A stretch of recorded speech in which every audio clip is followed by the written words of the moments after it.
Hello, my name is Mary. Since I was a child, my biggest dream was to become a journalist or work in magazine publishing.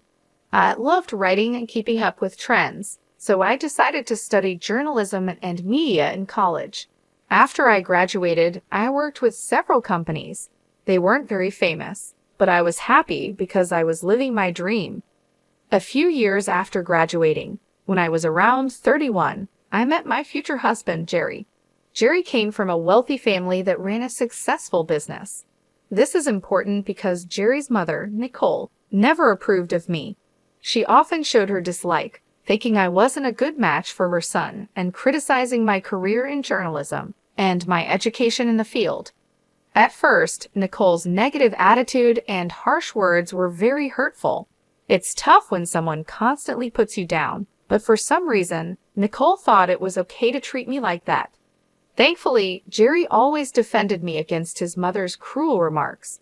His father, Willie, also supported me, standing up for me whenever he saw Nicole's mean comments. Over time, I became more resilient to Nicole's jibes. Jerry even suggested that we should limit our interactions with her, but I didn't agree. Jerry worked in the family business with his father, and reducing contact with his mother might have made things awkward for Willie, who was genuinely kind. I didn't want to cause any strain in their family or make Jerry cut ties with his family. Through it all, we managed to stay strong. I learned the importance of patience and resilience, knowing that keeping family relationships often means dealing with tough emotions and situations. Handling Nicole became a regular part of my life because we only saw each other a couple of times a month. However, things changed a lot when her husband, Willie, had to travel overseas for work. Nicole didn't want to stay alone, so she moved in with Jerry and me until Willie came back. I had doubts about this arrangement, but believed family should come first. Living with Nicole was hard. She always found something wrong with what I did and constantly criticized me. Even though her comments were relentless, I managed to cope without taking it personally as long as she didn't cause real harm. However, my patience was tested during a particularly stressful week at work. I was leading a major redesign of a section in our magazine, a project that was crucial for both the publication and my career. Success could lead to a promotion. Nicole didn't seem to understand the importance of this project and was indifferent to the pressure I was under. One evening, just before the big presentation, I was discussing my worries with Jerry, and Nicole overheard us. She came into the living room and interrupted with her opinions. As I shared my fears about failing in front of the company's top executives and potentially missing out on a promotion, Nicole bluntly dismissed my concerns.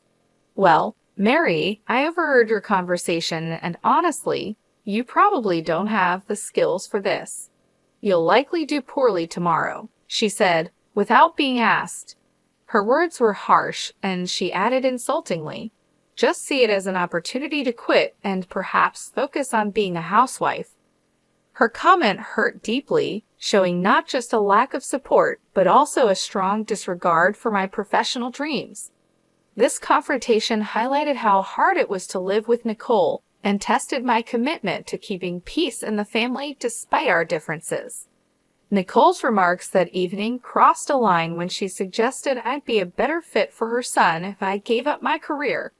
"I can't believe he married a journalist," she said scornfully, making it clear she meant to belittle my profession and my efforts. Feeling frustrated, I responded firmly, "Mom, you're overstepping. I don't have time for this nonsense. I have more important things to worry about than your opinion of me or my relationship with your son." Nicole seemed shocked by my assertiveness. "How dare you speak to me like that?" she said. "So it's fine for you to insult me, but not for me to defend myself," I retorted. She turned to Jerry. "Say something. Your wife is disrespecting your mother." Jerry calmly sided with me. "She's just defending herself, Mom. I don't see anything wrong with it." Nicole accused me of manipulating Jerry. "Look how easily you turn your back on family. Mary will regret this." Her intrusion into our private conversation and the blatant insults left me seething with anger. Jerry tried to apologize for his mother's behavior, but I stopped him. He wasn't to blame for her hurtful words. After the confrontation, we decided to end the night and go to bed. My mind was too preoccupied with the upcoming presentation to dwell on Nicole's threat. The next morning, I arrived at work early, ready to give my presentation. However, when I opened my laptop, I was met with a heart-stopping surprise. All the files on my desktop were missing, and my laptop appeared to have been reset. Panic set in as I quickly checked my email, hoping my earlier precautions would save me, but even my emails had been deleted, including the trash. Overwhelmed and on the verge of tears, I explained the situation to my boss. His reaction was far from understanding. He reprimanded me harshly before instructing me to forget the presentation altogether. The weight of the situation was crushing, and I struggled to hold back tears, feeling both betrayed and helpless. When I discovered that my boss had a backup presenter in case I faltered, it became painfully clear that my prospects for advancement at the company were bleak. Devastated by the turn of events, I rushed home, tears streaming down my face. Jerry was still at home, and upon seeing my distress, he decided to take the day off to support me. He embraced me as I wept, and once I had somewhat regained my composure, he gently inquired about what had happened. "What's wrong, honey? Didn't the presentation go well?" he asked, puzzled. "There was no presentation, at least not by me," I replied, my voice still trembling. "What do you mean? You put so much effort into it. You barely slept these past few days because you were working so hard," Jerry said, his concern deepening. I explained the heartbreaking situation. When I got to work, I opened my laptop only to find that everything had been deleted. "How did that happen?" he asked, bewildered. It was both embarrassing and humiliating to have to explain it to my boss, I said, feeling the weight of the situation. I admitted feeling the sting of the memory. "Didn't you back it up somewhere else?" "I did," I said. "I emailed it to myself, but my inbox and even the trash had been emptied." Frustration was clear in my voice. Jerry's face fell with sympathy. "I'm so sorry this happened. What did your boss say?" "He was furious and called me unprofessional and lazy. He had someone else ready to do the presentation," I replied, bitterness hard to hide. "But you still have your job, right?" Jerry tried to find a silver lining. "Yes, but I'm stuck. There's no room for me to advance or move up. I'm done here," I said, feeling defeated. "Don't worry, honey. You'll find a better job. I'll be here for you through it all. Just keep working here until you're ready to leave," he reassured me, his support unwavering. "Yeah, I'll give my notice now. I can't believe I worked so hard for this, and just when I was close, it all slipped away," I said, the realization sinking in. The incident left me deeply affected. I took pride in my work, and to have a project fall apart so disastrously was traumatic. Though I continued to work there for another week, my heart wasn't in it anymore. I submitted my resignation, counting down the days until I could leave. Throughout this ordeal, Nicole's reaction was oddly gleeful. She once saw me in tears and made snide remarks, gloating over my misfortune. Initially, her words fueled my anger, but eventually I realized that her satisfaction with my struggles only reflected her bitterness. As I thought about Nicole's behavior, I couldn't shake the suspicion that her delight might stem from the hope that I would finally quit my job and become a housewife. Or, perhaps more unsettlingly, that she had a hand in the ruin of my career. The thought that Nicole might have sabotaged my laptop haunted me, fueling a nagging intuition that she was involved in the disaster. Before approaching Jerry with such a serious accusation, I knew I needed concrete proof. Determined to catch Nicole if she was indeed sabotaging me, I devised a plan to monitor her actions discreetly. I purchased a hidden camera designed to look like a smoke detector and installed it on the office ceiling. I sensed the device with my phone, setting everything in place to capture any misdeed. The next part of my plan involved baiting Nicole into revealing her possible involvement. I made it a point to appear visibly stressed and anxious around the office, hoping to draw her attention. Jerry was still at work, unaware of the unfolding drama. As expected, Nicole took notice of my anxious pacing and couldn't resist inquiring. "What's wrong? Are you stressed about another project?" she prodded, taking a deep breath. I confided in her, playing into her curiosity. "I've been given another chance to present my work, and it could lead to a raise," I said, masking my anxiety with a hint of hope. "Oh," Nicole's interest was piqued, her tone laced with a mix of surprise and skepticism. "Yes, and I'm nervous because this is my last chance to get things right. I have to do well," I continued, watching her reaction closely. "Why aren't you telling Jerry? Is it because you're embarrassed about your job?" "No, it's not that. I just don't want to disappoint him again. Please, let's keep this between us, okay?" I pleaded, trying to gauge her response.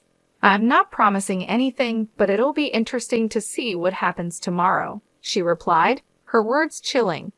"Why do you always want me to fail?" I couldn't help but confront her. "I just think you'd be better off as a housewife. It's less embarrassing than what you're doing now," Nicole scoffed, dismissing my concerns. Frustrated and needing space to prepare, I finally said, "I don't have time for this, and I don't care what you think.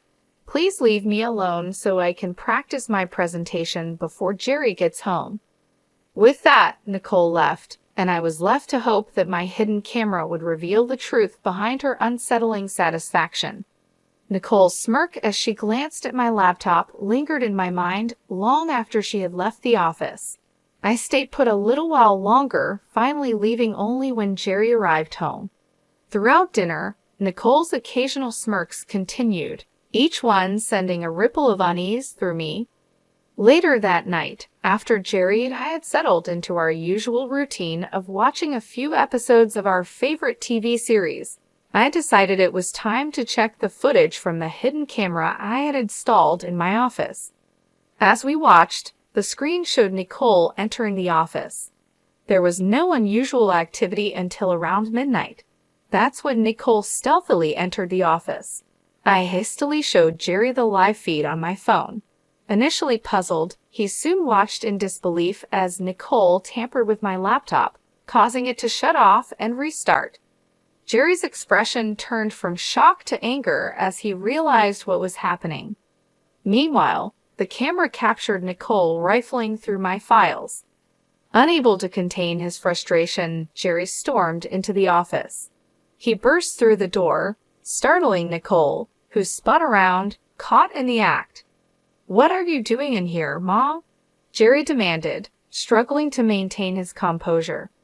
"Oh, nothing really," Nicole replied nonchalantly. "Then why is Mary's laptop open? Are you accusing me of going through her stuff?" Jerry pressed. "I think you did more than just go through it, Mom. Did you come here to tidy up at midnight? And Mary isn't the type to leave her laptop open. You know that?" Jerry retorted. "Don't talk to me like that. I'm still your mother," Nicole shot back defensively. "Yeah, my mother who seems to enjoy hurting and sabotaging my wife?" Jerry replied firmly. "We caught you on camera resetting Mary's laptop. You were spying on me? That's disgusting. How could you film me without my consent?" Nicole exclaimed, indignant. "I didn't put cameras in your room. I installed one in my office, and you went in there without my permission," I interjected, supporting Jerry and clarifying our intentions. The confrontation revealed the extent of Nicole's interference and deceit, testing the limits of family loyalty and trust. Despite the wrongdoing, Jerry remained firm in his decision. "Even if it was wrong, it's nothing compared to what you've done to Mary. I want you out of our house tomorrow," he declared unwaveringly. Nicole protested, her voice tinged with desperation, "But I'll be all alone." "I don't care. I don't want to talk to you," Jerry replied, his mind made up. The next morning, Nicole tried to delay her departure by busying herself with breakfast preparations and washing dishes. However, Jerry was resolute. As soon as she finished, he came downstairs with her bags packed and informed her that he had ordered her an Uber. Nicole pleaded tearfully to let her stay, showing rare vulnerability, but Jerry remained indifferent and retreated to our room.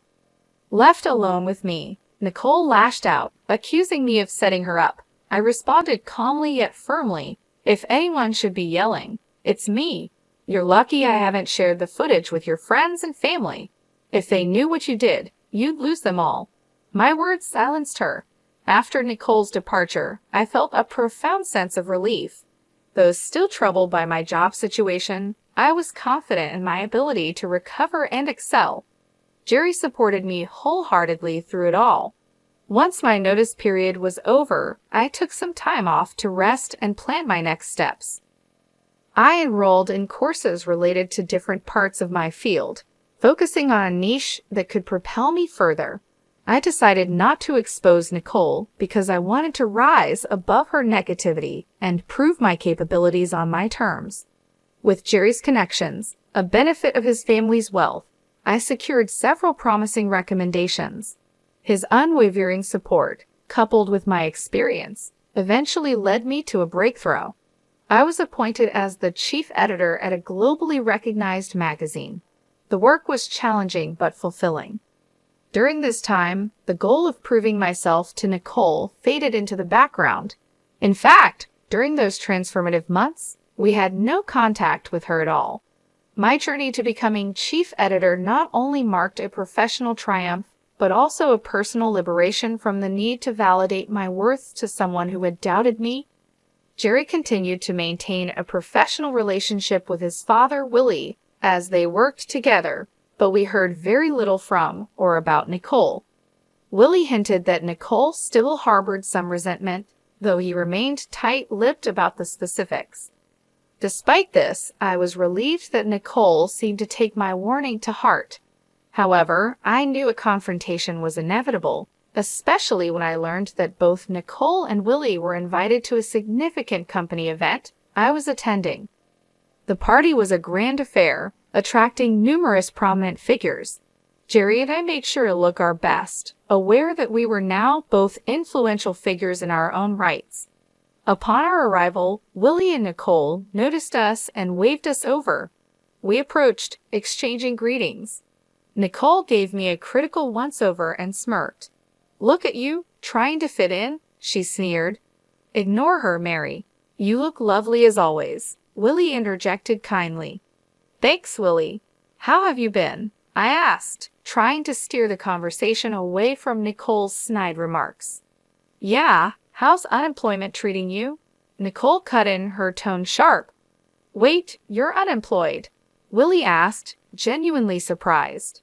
"Oh yeah, she messed up at her job, and they let her go. I've always said she's not good enough for our son. Look at her, she can't even keep a job," Nicole mocked with a malicious grin.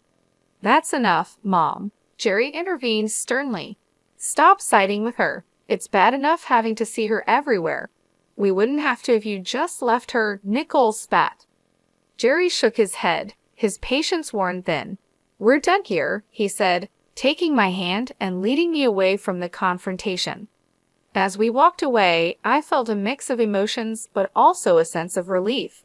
Jerry's support meant the world to me, and together, we faced the challenges with strength and unity. Nicole insisted stubbornly. "Okay, that's enough. Either you stop talking or I'm leaving," Jerry warned, his patience thinning. "But Mary, sweetie, if you need a job, let me know. It would be great to work with you," Willie offered sincerely. "That's kind of you, Willie, but I can't accept the offer," I replied, appreciating his gesture but choosing to decline. "Of course not. I told you she's lazy and incompetent," Nicole muttered under her breath. Just then, my name was called out, and the room erupted in cheers. I turned towards the small stage where the CEO was gesturing for me to come up. Excusing myself, I left Willie and Nicole. Willie looked amused, and Nicole, for once, was at a loss for words. Nicole looked both confused and angry as the CEO began his speech, praising my contributions to the company and my innovative ideas for the magazine. The room filled with applause and cheers, and soon I was asked to give a speech. Gratefully, I acknowledged Jerry's unwavering support and my colleagues' collaborative efforts that had significantly shaped the magazine. I concluded by thanking an unnamed critic whose skepticism had unwittingly spurred me to excel. As I stepped off the stage, many congratulated me and curiously inquired about the critic, but I chose to keep that detail private.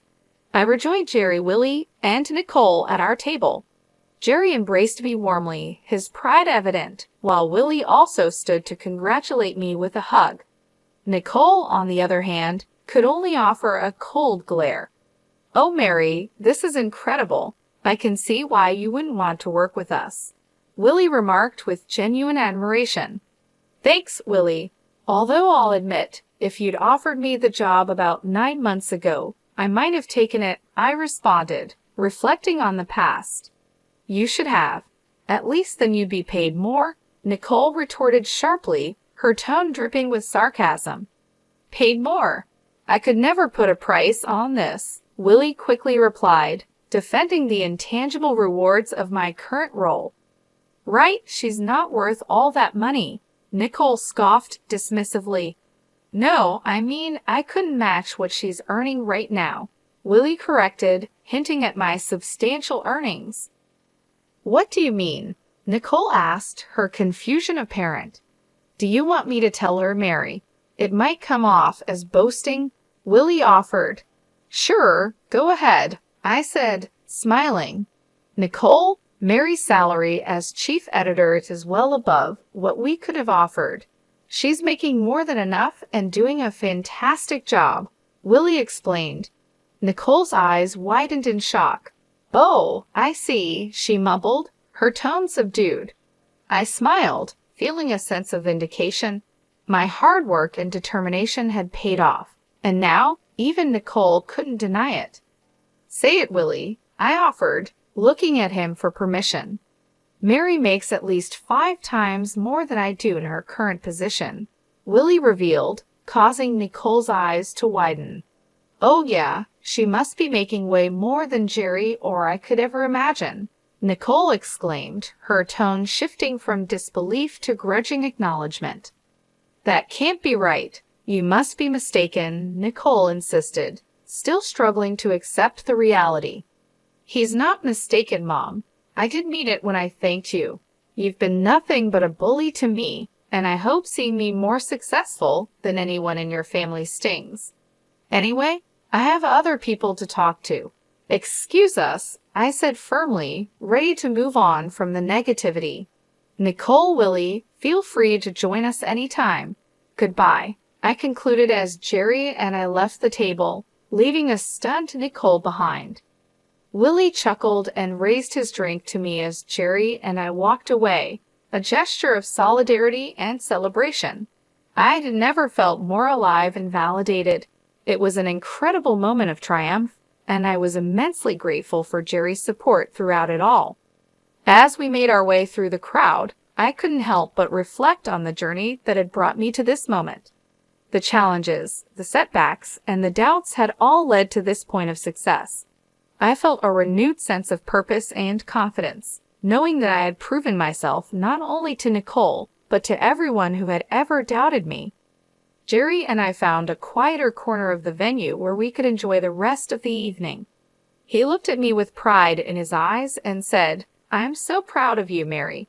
You've worked so hard and deserve all the success you've achieved."